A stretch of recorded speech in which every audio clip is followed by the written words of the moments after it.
जम्मू कश्मीर की सर्द वादियों में विधानसभा चुनाव की सरगर्मी बहुत तेज हो रही है। घाटी की जिन गलियों से कभी पत्थरबाजी की तस्वीरें सामने आती थी, वहां अब जमहूरियत की लौ चल रही है।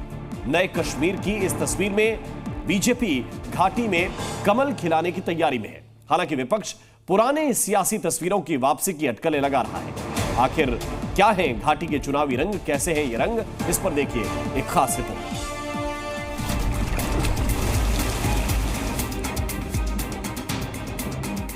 अनुच्छेद 370 को 5 साल पहले खत्म कर बीजेपी जम्मू कश्मीर में एक विधान, एक निशान और एक प्रधान का संकल्प पूरा कर चुकी है।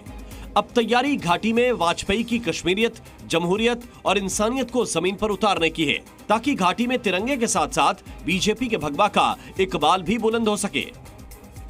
इसी कड़ी में आज बीजेपी ने जम्मू कश्मीर विधानसभा चुनाव के लिए चौथी लिस्ट जारी की।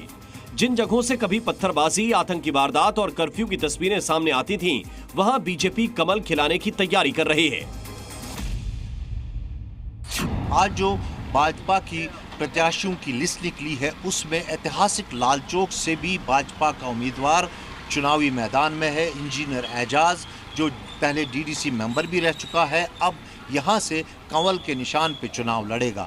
और ये एक बदलाव है, क्योंकि अगर हम लाल चौक की बात करें तो जब भी चुनाव घोषित होते थे तो यहाँ पर बहिष्कार होता था, यहाँ पर जो अलगाववाद पनपता था, और यहाँ पर अगर हम बात करें तो पत्थरबाजी की घटनाएं होती थी। लेकिन आज इसी लाल चौक के क्षेत्र से भाजपा के कमल के निशान पर जो है एक प्रत्याशी चुनावी मैदान में है। 32 साल पहले जब घाटी आतंकियों के कैद में थी, तब पीएम मोदी ने श्रीनगर के लाल चौक पर तिरंगा फहराया था और डॉक्टर श्यामा प्रसाद मुखर्जी के संकल्प की सौगंध दोहराई थी।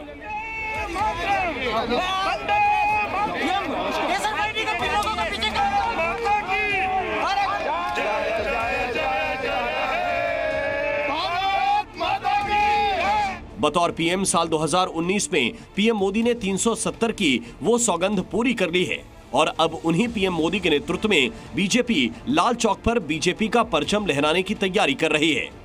इसके मायने बड़े हैं, क्योंकि 2019 से पहले लाल चौक अलगाववादी और कट्टरपंथियों के विरोध का सेंटर रहा। अलगाववादी और कट्टरपंथियों ने लाल चौक पर कई बार पाकिस्तानी झंडा फहराया। लाल चौक पर अलगाववादियों और कट्टरपंथियों ने कई बार सुरक्षा बलों पर खुलेआम हमले किए। कभी आतंक के गढ़ रहे इन इलाकों में बीजेपी अब अपने बूते कमाल करने की तैयारी कर रही है। हालांकि विपक्ष दावा कर रहा है कि बीजेपी और पीडीपी देर सबेर फिर संग आने वाले हैं।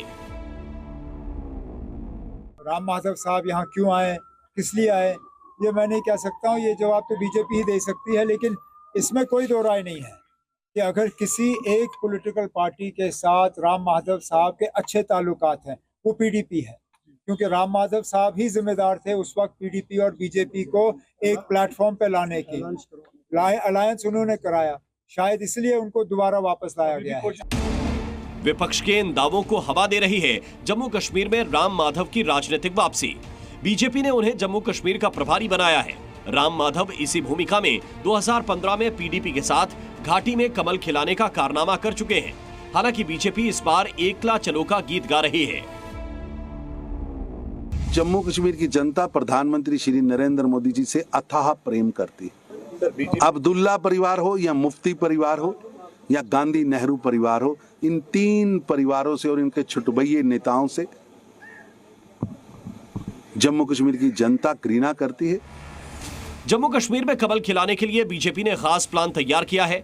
जम्मू में बीजेपी पहले से ही मजबूत है, ऐसे में वहां अकेले दम पर ज्यादा से ज्यादा सीटें जीतने की जुगत लगाई जा रही है। तो दूसरी तरफ कश्मीर के सियासी समर के लिए अलग से रणनीति बुनी गई है। विधानसभा चुनाव में बीजेपी किसी पार्टी से गठबंधन नहीं करेगी। बीजेपी का फोकस जम्मू रीजन में अधिक सीटें जीतने का है। नए परिसीमन में जम्मू रीजन में कश्मीर से सिर्फ एक सीट कम है। कश्मीर घाटी में पार्टी 8 से 10 निर्दलीय उम्मीदवारों पर दाव लगा रही है। अगर बीजेपी जम्मू में रिकॉर्ड सीट जीतकर कश्मीर में निर्दलियों का समर्थन हासिल कर लेती है, तो घाटी में बीजेपी अपने दम पर पहली बार सरकार बना सकती है। वहीं लोकसभा चुनाव के नतीजों से उत्साहित कांग्रेस भी घाटी में वापसी की तैयारी में लग गई है। जम्मू कश्मीर को लेकर कांग्रेस आला कमान ने दिल्ली में मंथन किया और दूसरे चरण की 6 सीटों पर उम्मीदवारों की सूची जारी की।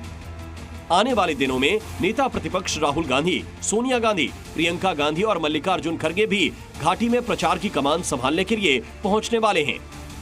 घाटी में 18 सितंबर से 1 अक्टूबर तक 3 फेज में मतदान होना है। अब देखना होगा कि किसकी रणनीति होगी बम बम और किसकी होगी बेदम। खालिद हुसैन, जी मीडिया, जम्मू कश्मीर। जी न्यूज़।